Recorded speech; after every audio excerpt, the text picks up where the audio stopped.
Alors vous n'êtes pas content du tout, supporter de l'OL, sur le hashtag RMC Live notamment. Il y en a pas mal qui remettent en question d'ailleurs les choix de Bruno Genesio aussi. Certains disent ouais finalement ça a commencé. Genesio bashing au bout de deuxième journée. Commence. Mais ouais, Genesio, on progresse pas finalement depuis 2 ans notamment. Vous trouvez que c'est sévère ou pas? Bien sûr que c'est sévère. Deuxième journée, calme, doucement. Non mais doucement, ça on connaît pas. Il y en a qui vont dire c'est pas que la deuxième journée, ça fait déjà quelques saisons. Tous les mecs qui ont envie de se le faire, qui sont comme ça. Maintenant qu'il a perdu le deuxième match, il préférait c'est bon, quoi? c'est bon, c'est En parti. fait, il préférait que Lyon perde et qu'il vire Genesio, c'est ça? Je pense qu'il préférait qu'il gagne. Une partie, oui. C'est ça? Ouais. Une partie. Non, mais c'est la deuxième journée. Lyon, l'année dernière, ils finissent quand même deuxième, non? Vous savez quoi? On va accueillir Amaury, qui est supporter de l'OL et qui est pas content non plus contre Bruno Genesio. Bonsoir Amaury. Salut Nico, salut Samy, salut François. Salut Henri. Bonsoir. Alors Amaury, ton rôle là, c'est d'essayer de convaincre François Malardo et Samy Traoré de ton opinion, de ta thèse. C'est que le problème, c'est Bruno Genesio, j'ai l'impression. C'est ça pour toi? C'est pas seulement Bruno Genesio, parce que j'exclus pas la responsabilité des joueurs qui aujourd'hui ont été d'un niveau lamentable, c'est clair. Mais le problème, c'est qu'il y a des constantes qui sont là depuis presque 3 ans dans le jeu.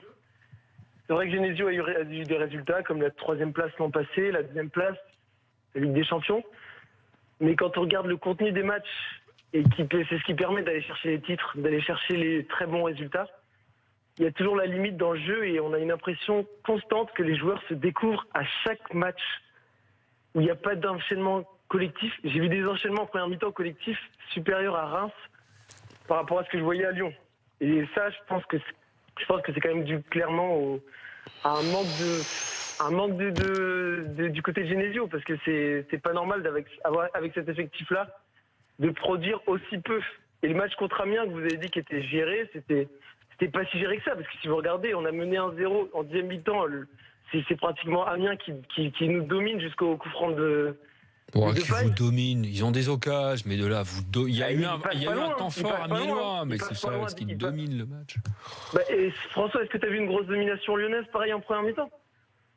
Non, j'ai pas vu une grosse domination lyonnaise non plus, mais j'ai vu une victoire lyonnaise avec des exploits à la clé, mais qui n'étaient pas du vol.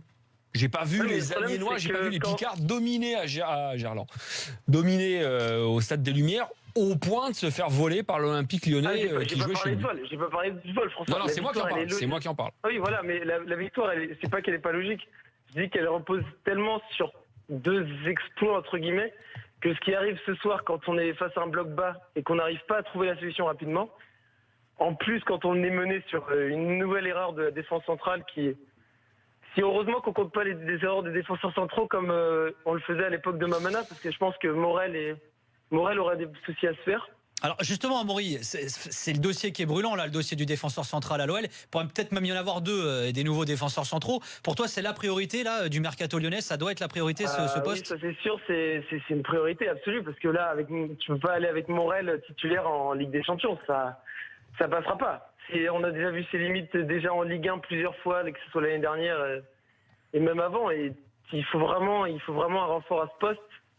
Et je pense que là, ça doit être une priorité et qu'on ne doit pas attendre. J'ai entendu qu'on voulait attendre le barrage de Ligue des Champions de Benfica, mais là on peut pas attendre parce que c'est essentiel. On pourra pas aller loin cette saison sans des meilleurs défenseurs centraux.